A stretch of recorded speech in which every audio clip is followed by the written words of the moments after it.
ইতিহাস করার পথে রাজ্য। উত্তরাখণ্ড, গুজরাটের পর এবার পশ্চিমবঙ্গেও চালু হতে চলেছে অভিন্ন দেওয়ানি বিধি। আগামী সোমবার 29শে জুন রাজ্যের বিধানসভায় আনা হবে অভিন্ন দেওয়ানি বিধি বিল।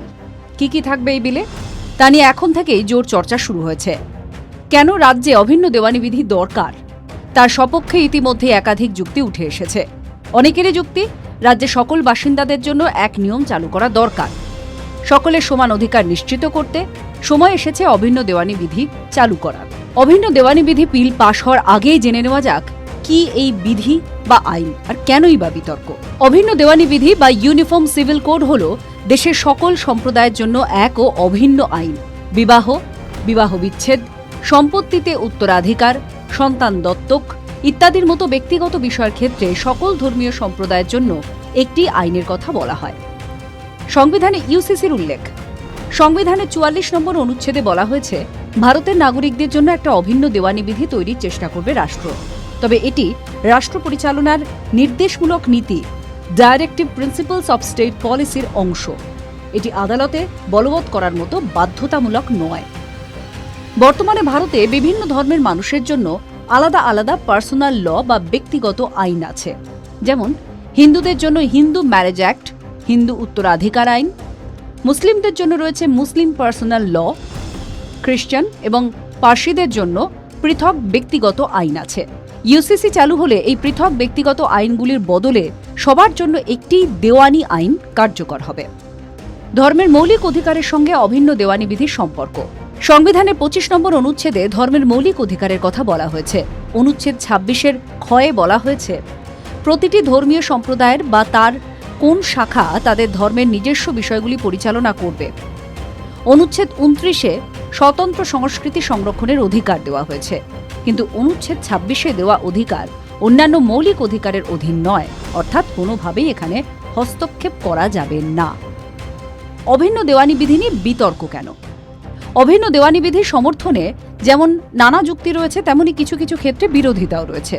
বিশেষ করে ভারতের মতো বহু ধর্ম, ভাষা ও সংস্কৃতির দেশে সবার জন্য একই দেওয়ানি আইন প্রণয়ন করা কতটা বাস্তবসম্মত তা নিয়েও বিতর্ক রয়েছে। ধর্মীয় স্বাধীনতার প্রশ্ন। অনেকের মতে অভিন্ন দেওয়ানি বিধি বা ইউসিসি চালু হলে বিভিন্ন ধর্মীয় সম্প্রদায়ের নিজস্ব রীতি নীতি, ব্যক্তিগত আইনের ওপরে হস্তক্ষেপ করা হবে, যা সংবিধানের ধর্ম পালনের স্বাধীনতার পরিপন্থী হতে পারে। সংখ্যালঘুদের আশঙ্কা। কিছু সংখ্যালঘু সম্প্রদায়ের আশঙ্কা, অভিন্ন দেওয়ানি বিধির নামে সংখ্যাগরিষ্ঠ সম্প্রদায়ের আইন বা সংস্কৃতি চাপিয়ে দেওয়া হতে পারে সংখ্যালঘুদের উপরে। লিঙ্গ সমতার পক্ষে যুক্তি। অভিন্ন দেওয়ানি বিধির সমর্থকদের যুক্তি, বিভিন্ন ব্যক্তিগত আইনে নারীদের প্রতি বৈষম্য রয়েছে। একক আইন চালু হলে নারী পুরুষের সমান অধিকার নিশ্চিত করা হবে। জাতীয় ঐক্যের যুক্তি।